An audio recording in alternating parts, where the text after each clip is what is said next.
Você vive se sentindo culpado? Aquela sensação que faz a gente parar e olhar para dentro, sabe? Se você não me conhece, meu nome é Bruna Souza, sou psicóloga e hoje nós vamos conversar sobre culpa. A gente pode sentir culpa por um monte de motivos.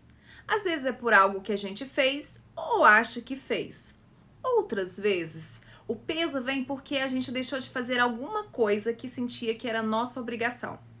E tem até aquela culpa que parece que é só por causa de um pensamento que a gente acha que não deveria ter tido, como se estivesse indo contra o que a gente acredita que é certo. A culpa, ela é um sentimento.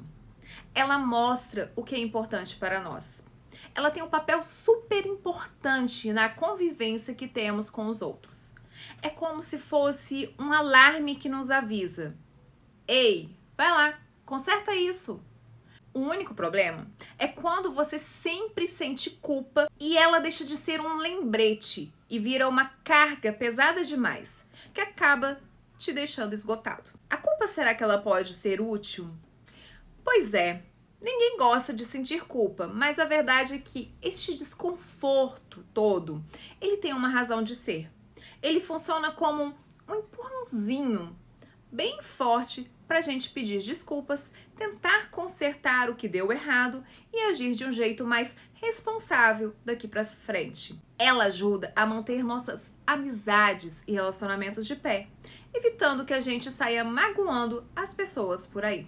Então, a culpa ela é desconfortável porque ela mostra o que é importante para você. Existem estudos que mostram que as pessoas que têm mais facilidade em sentir culpa, elas geralmente são mais empáticas. Afinal, se a pessoa se sente mal quando erra, é sinal que ela se importa de verdade com as pessoas ao redor. Todos sentem culpa? A intensidade da culpa ela varia de pessoa para pessoa.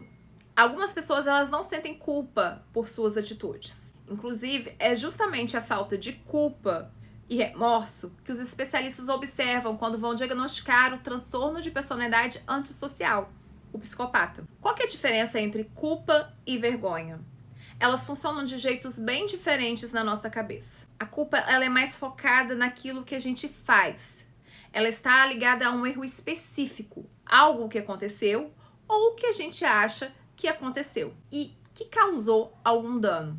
É aquela sensação de eu fiz algo ruim e preciso consertar. Já a vergonha, bom, acho que o buraco é mais embaixo. Ela não foca na atitude, mas sim em quem nós somos. É um sentimento negativo sobre a gente de uma forma geral.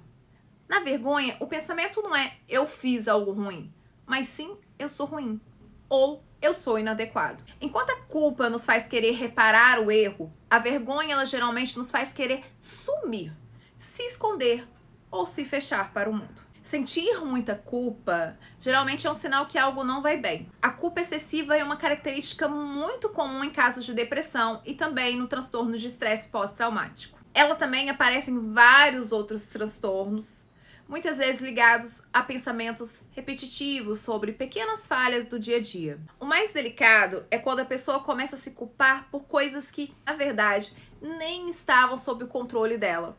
É como se a mente criasse uma responsabilidade que não existe, gerando um sofrimento pesado e desnecessário.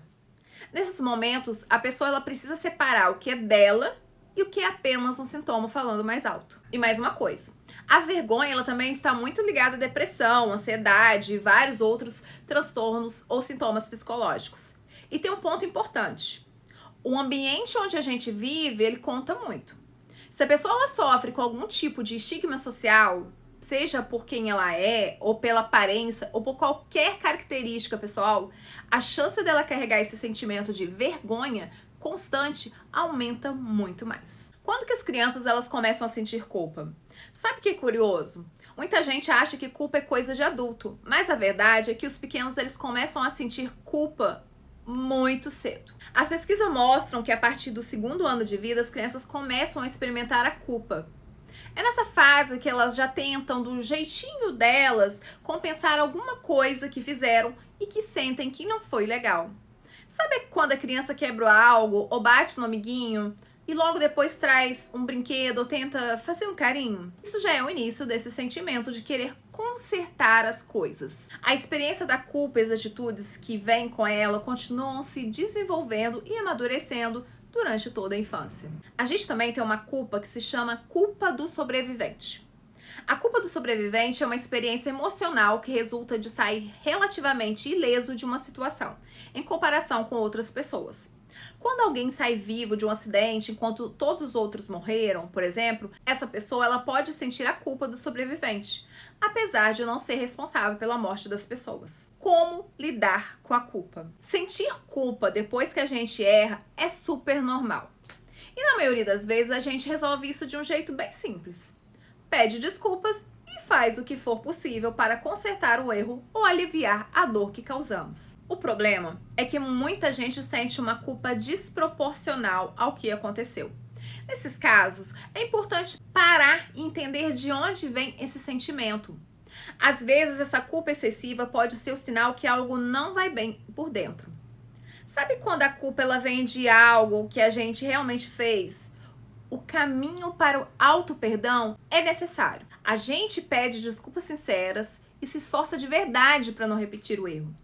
Mas a gente sabe que nem sempre é assim, né? Às vezes a culpa é uma mentira criada pela nossa cabeça. Ela aparece sem que a gente tenha feito nada de errado. Ou fica ali, martelando de um jeito que só nos faz mal e não ajuda em nada. Para a gente lidar com essa culpa desnecessária, a gente pode tentar alguns exercícios mentais. Olhar para fora. Pense nos fatores que estavam totalmente fora do seu controle. O erro do passado, lembre-se que você está julgando uma ação antiga com a cabeça de que tem hoje. Você não sabia naquela época o que sabe agora. Seja o seu próprio amigo. Avalie se as exigências que você faz para si mesmo não são rigorosas demais. Às vezes a gente perdoa o mundo inteiro, mas é cruel com a gente mesmo. Como que a gente lida com a culpa que é resultado de uma manipulação emocional? Sabe quando alguém tenta jogar culpa em você para conseguir o que quer? Para sair dessa situação, você mostra para a pessoa que entende a importância do que ela está pedindo ou sentindo, mas ao mesmo tempo deixa claro que ela precisa ser direta e respeitar as suas decisões.